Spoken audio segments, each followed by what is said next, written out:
Salut les Beauty Books, c'est Marie et bienvenue sur ma chaîne.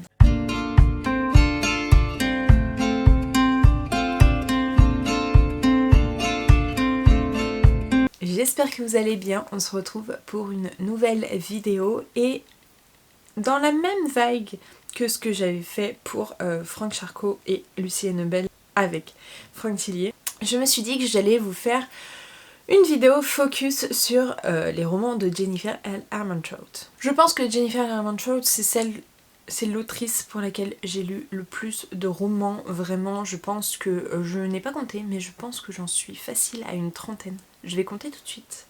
Je suis donc à 34 romans lus d'elle, enfin romans et petites nouvelles aussi, enfin il n'y a que quelques petites nouvelles, mais je vais tout vous détailler. Si vous ne connaissez pas cette autrice, c'est une célèbre autrice américaine qui a sorti et de la romance contemporaine et de la romance paranormale, young adulte, enfin bref, voilà. Je vais tout vous détailler là. Vous allez voir surtout ce que moi j'ai lu. Il y a beaucoup de livres aussi que je n'ai pas lus, même s'ils ont été traduits, qu'il faudrait que je lise. Donc je suis pas encore hyper à jour dans tout ce qu'elle a sorti en France. Et comme je n'ai plus en VO, voilà, je l'ai lu que en VF. Et franchement, c'est une autrice que j'adore, c'est une de mes autrices préférées. Même si beaucoup de choses peuvent se ressembler, même si des trames se ressemblent. J'aime énormément sa plume et j'aime toujours ses histoires, ses personnages, ses intrigues. Enfin, voilà, je suis complètement fan de cette autrice et je suis très contente qu'on la découvre de plus en plus et qu'il y ait de plus en plus d'amoureux de Jennifer L. Armentrout. On va commencer un peu avec tout ce qui est paranormal. J'ai commencé et j'ai découvert Jennifer L. Armentrout avec la saga de Lux. J'ai commencé Obsidian sans vraiment savoir de quoi ça parle et j'ai adoré. Je crois que j'ai enchaîné les tomes assez rapidement et franchement j'aime trop. Lux, c'est l'histoire de Katie qui déménage, qui vit seule avec sa mère et qui déménage en Virginie occidentale. Elle va arriver dans une maison où ses voisins sont un peu bizarres, assez étranges. Le jeune homme est beau à se damer et il a une jumelle avec qui elle s'entend assez bien, mais ils sont vraiment étranges. Il y a une part de mystère chez eux. Je ne vais pas vous dire de quel type de créature il s'agit dans cette saga, puisque moi j'ai adoré pouvoir découvrir et ne pas savoir à l'avance justement, et en fait il va se passer pas mal de meurtres et bah, ces personnages vont se rassembler, il y a de l'alchimie forcément, il y a de l'amour forcément, et à un moment donné voilà, ça commence vraiment comme ça. En plus Katie, on peut hyper bien s'identifier à elle, enfin moi je me suis hyper bien identifiée à elle puisqu'elle est chroniqueuse littéraire. Voilà, elle fait des vidéos sur YouTube pour parler de livres, donc comment ne pas se mettre là-dedans. Et voilà, et c'est tout un univers, donc c'est du fantastique puisque tout se passe... Alors, il n'y a qu'une seule saga vraiment de fantasy, le reste est plus du fantastique. Tout se passe du coup dans notre monde, mais avec des créatures particulière. Voilà, il y a des attaques, il y a des gens qui veulent s'en prendre à elle et elle va être protégée par le beau Damon. Damon qui est mon book boyfriend préféré de tous les temps. Vraiment, je pense que s'il y en avait un à mettre, ce serait Damon en premier. Je l'aime énormément. Je suis... Dans mes souvenirs, il n'est pas du tout problématique. J'ai peut-être des souvenirs un peu erronés, mais c'est vrai qu'il y a toute cette alchimie de je t'aime moi non plus au tout début que j'ai adoré, plus l'intrigue justement sur ce que sont les personnages. Voilà, j'ai adoré. Il y a 5 tomes en tout sur cette saga de base. Il y a un préquel donc, qui s'appelle Ombre. Les 5 tomes, donc c'est Obsidian, Onyx, Opale, Origine et Opposition. On a un préquel qui s'appelle Ombre sur l'histoire du frère de Damon et de... Je sais plus comment elle s'appelle, Didi. Je sais plus comment elle s'appelle la jeune femme. Bref. En fait, ces créatures-là naissent souvent par triplé. Et donc le frère de Damon disparaît avec son ancienne compagne. Et donc on va suivre l'histoire de Dawson, donc le frère triplé de Damon. On va avoir un un recueil, enfin une intégrale, donc en 3.5 mise, mais je crois que c'est les 3 premiers tomes réécrits du point de vue de Damon. Donc celui-là je ne l'ai pas lu non plus.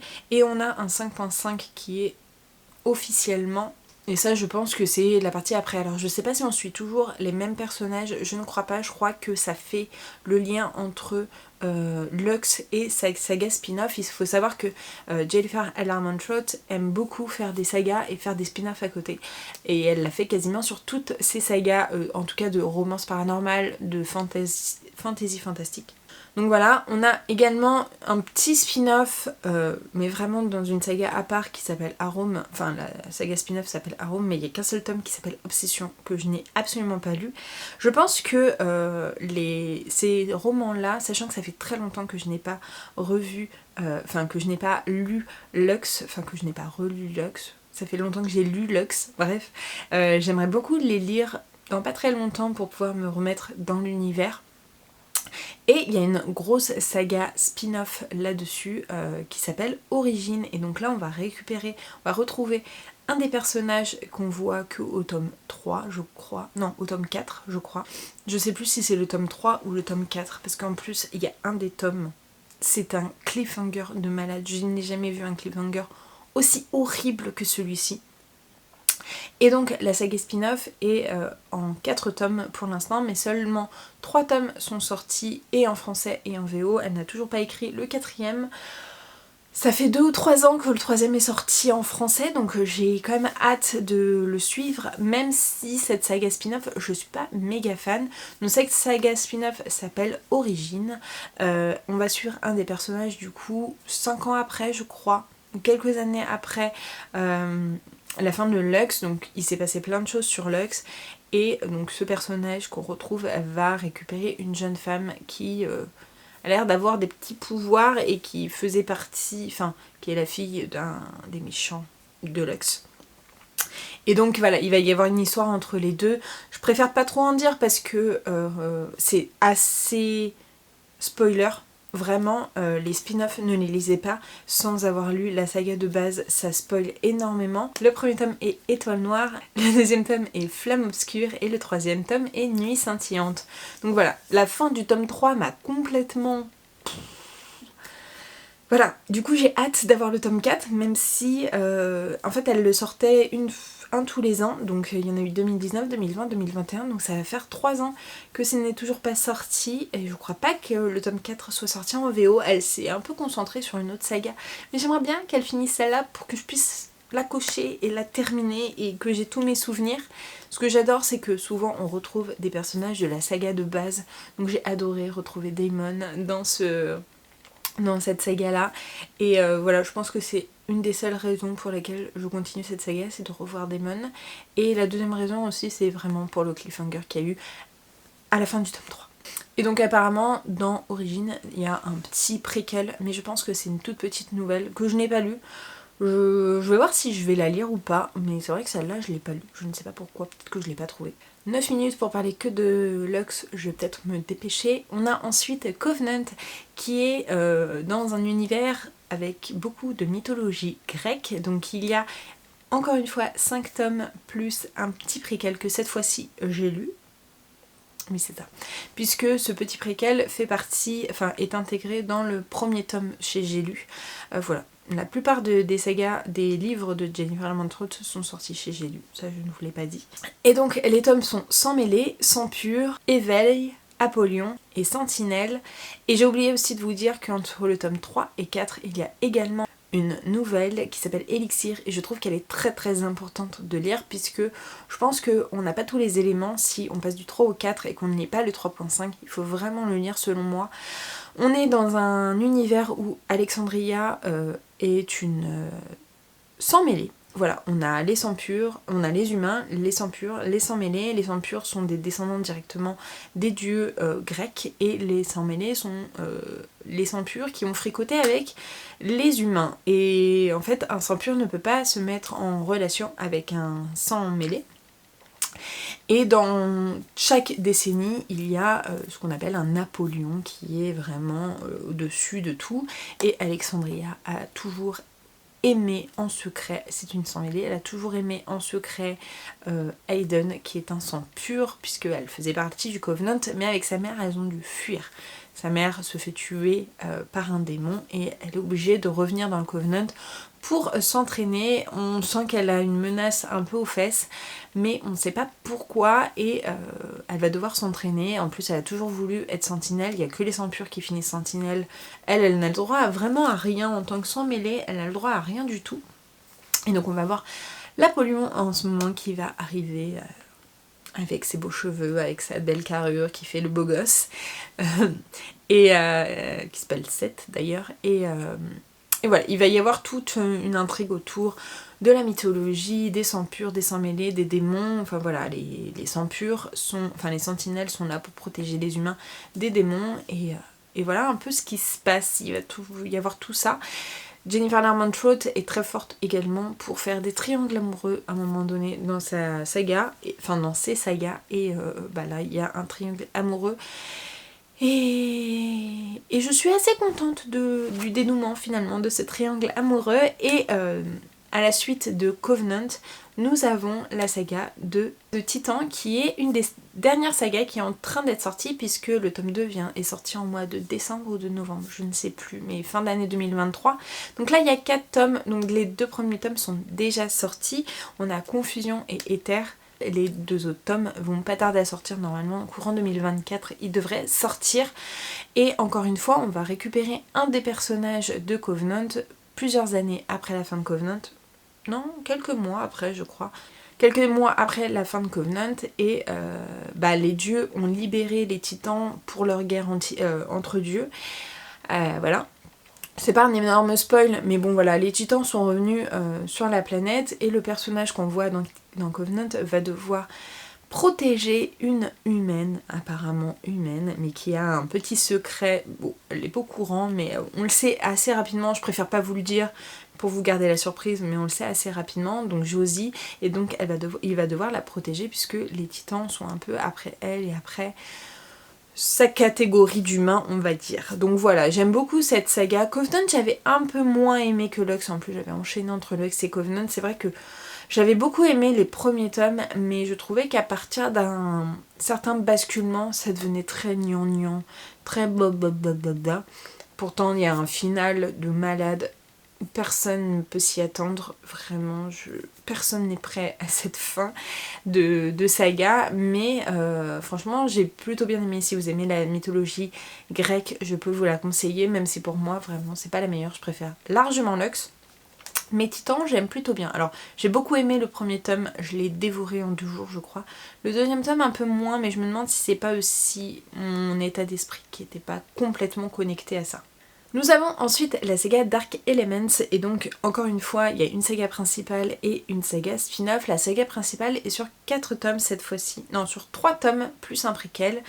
Donc il y a le préquel Amour d'antan, ensuite nous avons Baiser brûlant, Toucher glaçant, Ultime soupir, donc ça, tout ça je les ai lus. On suit cette fois-ci Layla, je crois, Layla qui est mi-gardienne, mi-démone.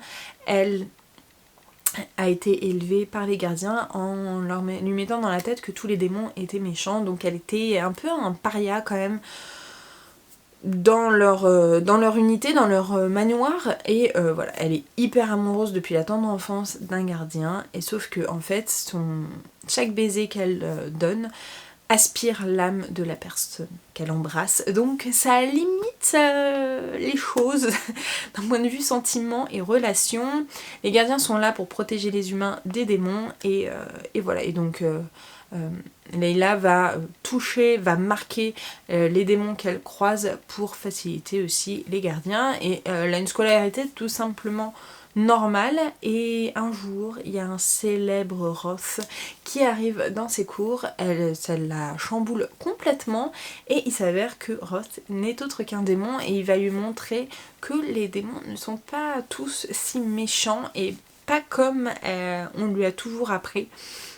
Donc voilà, il va y avoir un petit retournement de situation. Encore une fois, il y a le reine des démons, donc Lilith, qui va en venir à sa vie et il y a pas mal de rebondissements. Les tomes se finissent en méga cliffhanger. Enfin vraiment, Jennifer Larmont-Choate, elle est très forte pour la fin de ses tomes et les cliffhangers qu'elle donne. C'est un peu compliqué. Bref, donc voilà, j'ai adoré. C'est une des sagas que j'ai préférées également de Jennifer Larmont-Choate. Et donc il y a une saga spin-off qui, elle, est en 3 tomes également. Il s'agit du Précurseur qui est en cours de publication également en français. Donc le premier c'est La Foudre et la Fureur, le deuxième c'est La Rage et la Ruine et il va sortir le mois prochain. Je pense que quand cette vidéo sera sortie, il sera déjà sorti. Donc La Grâce et la Gloire que j'ai trop hâte, que j'ai déjà précommandé. Et là encore une fois, on va suivre un des personnages. Il y a encore une fois un triangle amoureux. La personne qui ne finit pas avec Leila va arriver dans la saga spin-off donc du Précurseur. Il va découvrir une jeune femme qui est dans un... qui s'entraîne au milieu des gardiens, mais pourtant qui a tout l'air d'une humaine. Elle est protégée par un gars, mais il y a une alchimie entre les deux. Il va se retrouver à la protéger puisqu'il y a des invasions de démons, des gens... on sent qu'ils veulent l'atteindre à sa vie, on ne sait pas pourquoi, mais voilà un peu. Je suis pas méga fan de ce spin-off, c'est pas mon préféré encore une fois. En fait souvent quand j'adore la saga de base, j'ai beaucoup de mal avec le spin-off et inversement, et vraiment il n'y a pas beaucoup de sagas où j'aime et la saga et le spin-off. On en reparlera à la fin des spin-offs quand j'aurai terminé ces spin-offs là. On va passer à la fantasy pure et dure qui est sortie chez De Saxus et qui a fait beaucoup parler d'elle ces derniers mois, ces dernières années, qui a fait que Jennifer Larmont-Choate a eu sa cote de popularité qui a augmenté. Il s'agit bien sûr du Sang et la Cendre. Donc Le Sang et la Cendre est prévu je crois en 6 ou 7 tomes. Alors je crois que c'est en 6 tomes plus un préquel du point de vue du mec. Et il est prévu également 2 spin-offs, d'après ce que j'ai compris. Donc pour l'instant, en français, il n'y a que les 3 premiers tomes qui sont sortis, donc Le Sang et la Cendre, Un royaume de chair et de feu et La couronne d'os doré. Le 4e tome devrait sortir courant l'année, je sais pas exactement quel mois, je crois que ça n'a pas encore été trop annoncé, mais je pense milieu d'année. Et j'ai adoré, c'est une fantasy vraiment pure et dure cette fois-ci, où il y a des créatures qui n'ont jamais été vues encore une fois chez elle. Enfin avec Jennifer Larmont-Choate, j'ai pas envie de vous spoiler parce que je vais vous garder un petit peu la surprise. Moi j'ai été spoilée, j'étais un petit peu déçue. Mais on a Poppy qui est dans un univers où il y a une pucelle et elle doit rester pucelle jusqu'à ses 18 ans, jusqu'à l'élévation, puisque elle doit garder toute la pureté, etc. Donc elle a le visage complètement masqué, personne ne sait à quoi elle ressemble. Et son gardien personnel lui apprend quand même à se battre, à se défendre. Elle adore ça, elle déteste être mise de côté, elle veut participer à tout. Et un soir, elle va faire le mur, elle va aller dans une taverne et elle va rencontrer un très jeune, joli jeune homme qui n'est autre que Hawk, qui va finir par être un de ses gardes personnel. C'est un garde qui vient d'arriver dans sa ville et qui franchement monte les échelons à grande vitesse. Et donc voilà, il va y avoir tout un univers à côté de ça. Il y a 2 peuples qui se combattent un petit peu, il y a beaucoup de choses que elle pense qui ne sont pas forcément vraies. Et donc voilà, on va suivre toutes ces aventures là. Ça c'est vraiment le tout début, mais ça part un peu dans tous les sens, ça part dans des épopées, on va visiter un peu tout le pays. Là nous sommes vraiment dans une fantaisie adulte où il y a beaucoup de smut, ça part en grosses relations sexuelles. Autant dans les sagas que je vous ai présentées avant, il y en a quand même, faut faire attention, mais c'est pas autant qu'il y a dans Le Sang et la Cendre. Vraiment c'est omniprésent, c'est très très présent. Et je tiens vraiment à vous le dire avant, mais c'est une fantaisie donc adulte avec beaucoup de smut, mais j'ai adoré. J'ai enchaîné les 3 premiers tomes au mois d'avril dernier, je vous en ai parlé dans des points lecture justement, et j'ai adoré l'univers. J'ai eu vraiment des vrais coups de cœur parce que vu les pavés que c'est, de plus de 600 ou 700 pages, je sais plus exactement combien de pages ils ont, je les ai bouffés en quelques jours, en quelques heures. Franchement je pouvais plus m'en détacher. Et franchement elle a fait hyper fort et je comprends l'engouement qu'il y a autour de cette saga. J'ai très hâte d'avoir le tome 4, mais ils ont sorti entre-temps, entre le 3 et le 4, ils ont sorti la saga spin-off donc qui s'appelle Une ombre dans la braise. Donc la saga spin-off c'est Flesh and Fire, donc c'est le chair et feu, je crois que c'est ça. Et donc on va être plusieurs décennies, centenaires avant, où on va trouver Seraphina qui à son époque est la pucelle de l'époque. Elle doit être la future mariée d'un dieu très puissant. Je sais plus, l'originel de la mort, je crois. Et en fait, le jour où elle est censée être récupérée par l'originel de la mort, il arrive et il lui dit bah non, moi je te veux pas. Donc en fait, tous les ans, elle va se représenter, sauf qu'il apparaît plus du tout. Et un jour qu'elle se promène, encore une fois, elle est entraînée aux armes. Pour sa protection personnelle, évidemment, elle est entraînée à utiliser les couteaux, les armes, etc., à se battre. Elle va être témoin d'un meurtre devant elle, de personnes qui tuent de sang-froid, une famille entière. Et au moment où elle veut y aller pour pour se battre contre eux, il y a quelqu'un, un dieu, qui va l'en empêcher et il va se passer pas mal de choses de ce côté-là. Il va y avoir beaucoup de secrets, beaucoup de révélations et encore une fois c'est un tome que j'ai adoré, vraiment je suis trop fan. Donc la saga spin-off, je crois qu'elle est sur 3 tomes. Il y a une autre saga spin-off qui devrait sortir sur 2 tomes pour l'instant, d'après ce que j'ai vu. J'ai pas trop d'autres d'informations, si j'en ai d'autres, je vous les noterai là. Bon, ça a coupé, j'avais plus de batterie. Donc, s'il y a des choses qui ont changé, je suis désolée. Hein. Il y a eu une bonne heure entre les 2 prises. Nous avons ensuite l'univers de Wicked, qui n'est absolument pas traduit. Je crois qu'il y a deux sagas dedans, mais je ne vais pas vous dire quoi que ce soit, puisque vraiment c'est pas du tout traduit et j'ai aucune idée de ce dont ça parle.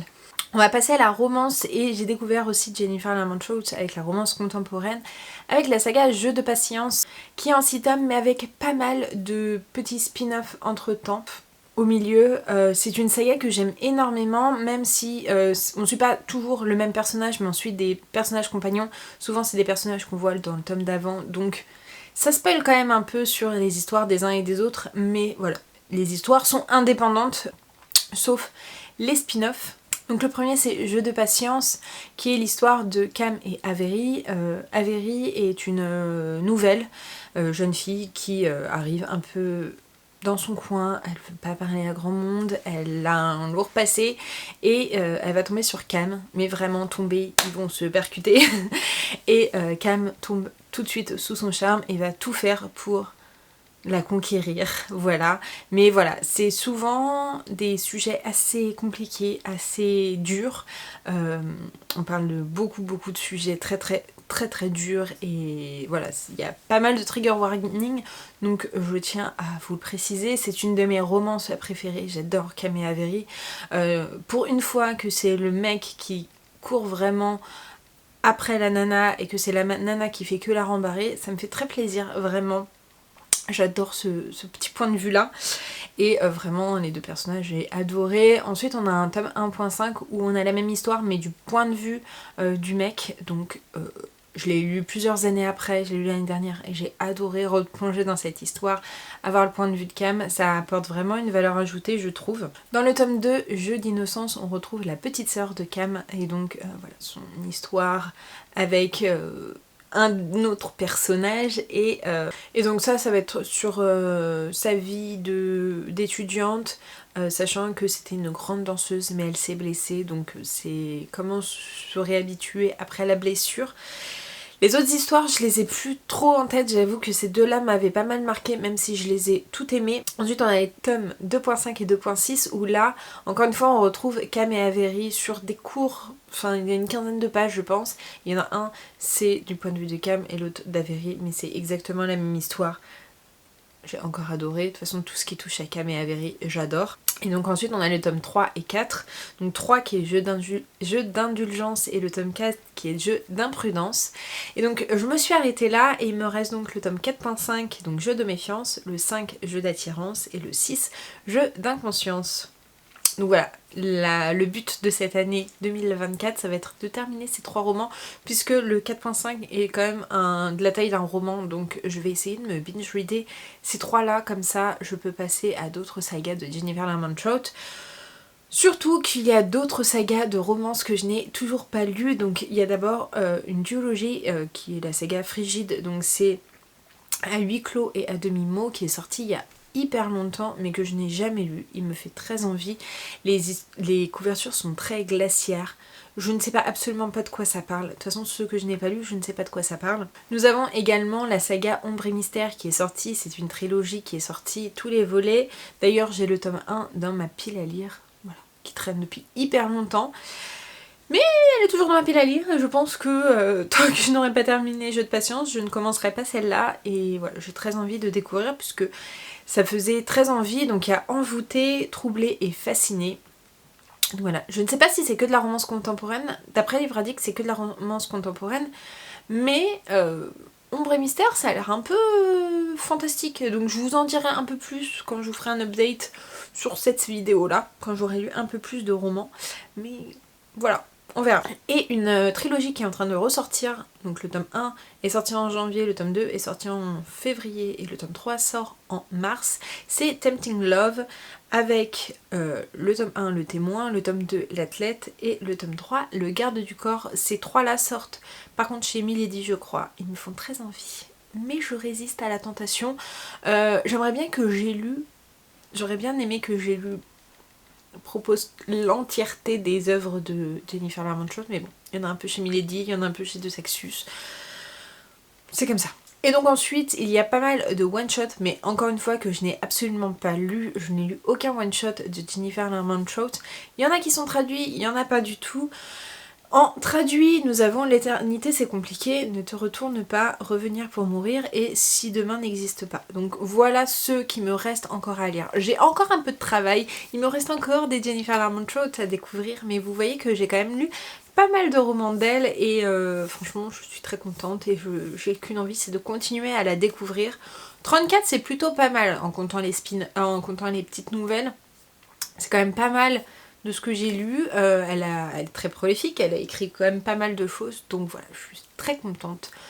Voilà pour cette vidéo, j'espère qu'elle vous aura plu et qu'elle vous aura servi. N'hésitez pas à me dire si vous en voulez d'autres du même style, puisqu'il y a quelques auteurs, autrices que je pourrais vous refaire, ou sur des sagas en particulier comme j'avais fait avec Franck Tillier, mais je sais que celle de Franck Tillier vous a beaucoup plu, puisque c'est la vidéo la plus vue de toute ma chaîne, donc voilà. J'espère que cette vidéo vous aura plu, n'hésitez pas comme d'habitude à la liker, à la commenter et à vous abonner. N'hésitez pas à me dire ce que vous avez lu de cette petite autrice de Jennifer Lerman-Trout. Qu'est-ce qui vous tente le plus aussi? Franchement, j'ai trop envie de continuer à lire du Jennifer Lerman-Trout. 2023, j'ai été gâtée en lecture d'elle. 2024, j'espère aussi. Donc voilà, il me tarde vraiment. Donc je vous laisse pour là. Je vous mets juste ici pour vous abonner. Ici, ma dernière vidéo. Et en attendant une prochaine vidéo, je vous fais de très gros bisous. Et je vous dis à très bientôt. Ciao!